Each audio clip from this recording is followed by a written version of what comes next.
how do you keep audience members who've seen the 1995 film guessing? Because I've seen the movie a half dozen times, and throughout the season I'm like, wait, what? I kept getting surprised.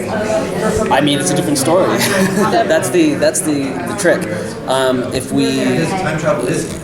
we never approached it as if we were going to tell the movie story over, like expand it out over 13 episodes. Yeah, I mean, like, it's funny because Fargo, I thought, did such an amazing job of turning that movie into it. That's maybe one of my favorite films of all time. And when they said they were going to do it as a show, I was like, I think that's a terrible idea. And then they said the Coens are producing it, and I'm like, oh, they got it. They got this. They know what they're doing. And it was exactly right. It's the spirit of the thing. And there are little elements of it that you kind of play with. And it feels a little bit like jazz, where you're playing a different tune, but every once in a while, those riffs and those strains kind of come back in. And we've got a little bit of that all the time. There's just little bits of Gilliam, little bits of Janet Davy Peoples, and little bits of Brad Pitt's performance, or stuff like that always sort of informs what we're doing. But we've left that story behind so long ago. The one thing a question that will remain is in the movie they couldn't change time. They just knew that, so they were going back and getting a sample of the virus. We don't know if we can change time yet. Like, we haven't seen it. We haven't seen that they can correct this. Cole hasn't been successful. So the debate of will this work is going to be a long-standing one for us. Has it been settled if you can change time? Have you guys figured that out? Oh, Terry and I have settled. Yeah. Now, the whole first season, you sort of did that in a bubble because you were done before anyone saw any episode. I know, yeah. So is it changed how you think about doing the season now that you've seen some fan reaction? And yeah, a couple things. I mean, like the one thing, there was a couple times we got a little bit too fancy for our own good, I think, where we did things that made perfect sense to Terry and I. And maybe Stephen Moffat got it,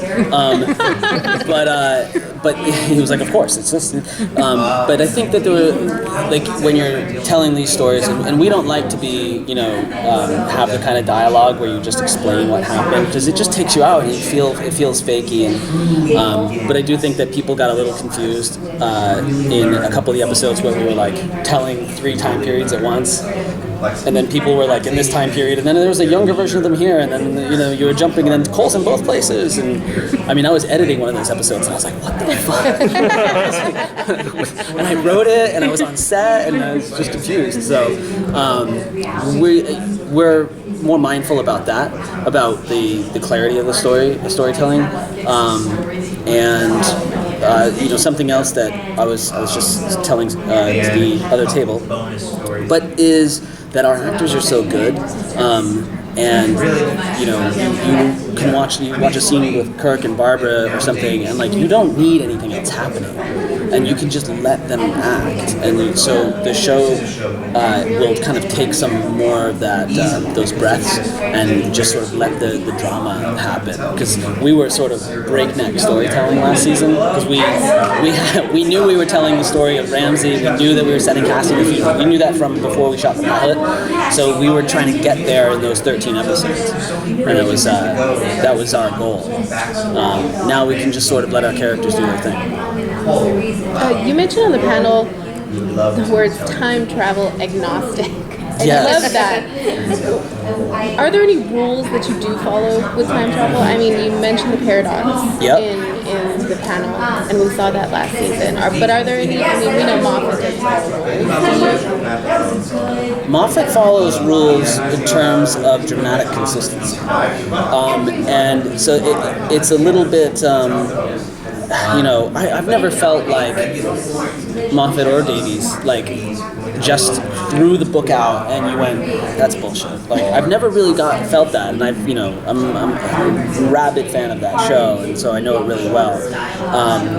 I think we're a little bit more stringent with what can and can't be done because there's more limits.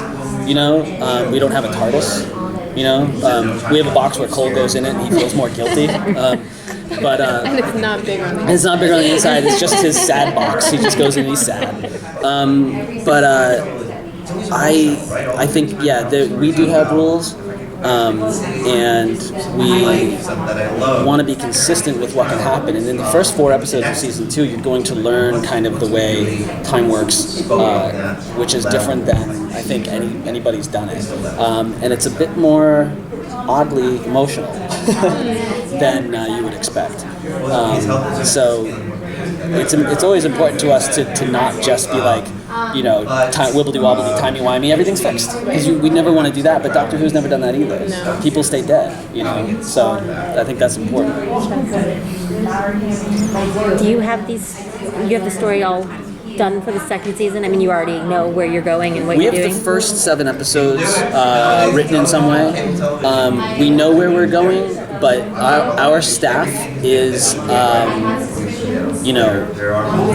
last season. So Terry and I came in last season with a plan, and Natalie Chaidez, who was the showrunner, she and Terry and I worked out what we were going to do, and we just said to the writers, "Here's the season," and but they railed against some of those things, and so like we have voices like Sean Tretta and Richard Robbins who've come back with us, and they are not shy about telling us something is bad, telling us something doesn't work, and like putting their own voice into it. So things are kind of in flux as we all debate what should and should not happen, and there are certain people that may die, certain people that probably should die and might not, and all of these other things. So the last 4 episodes right now for us are we know what's happening in the grand scheme of things, but there's some big questions still, and it's exciting for us because we're going along the journey kind of the way you guys will next year, and it's fun.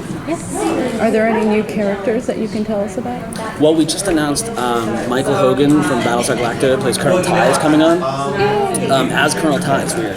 No, he's going to play a scientist, and he has it's a really cool way that we're bringing him on the show, and he has a lot of scenes with and a cool dynamic with Jones. We've got another cool person coming on who is cool, and he's from a cool show that I liked because it was cool. You can tell us, we won't tell them. Let's see. And then there are 2 other pretty big characters we're going to bring on that you've heard about but not seen. So, yeah.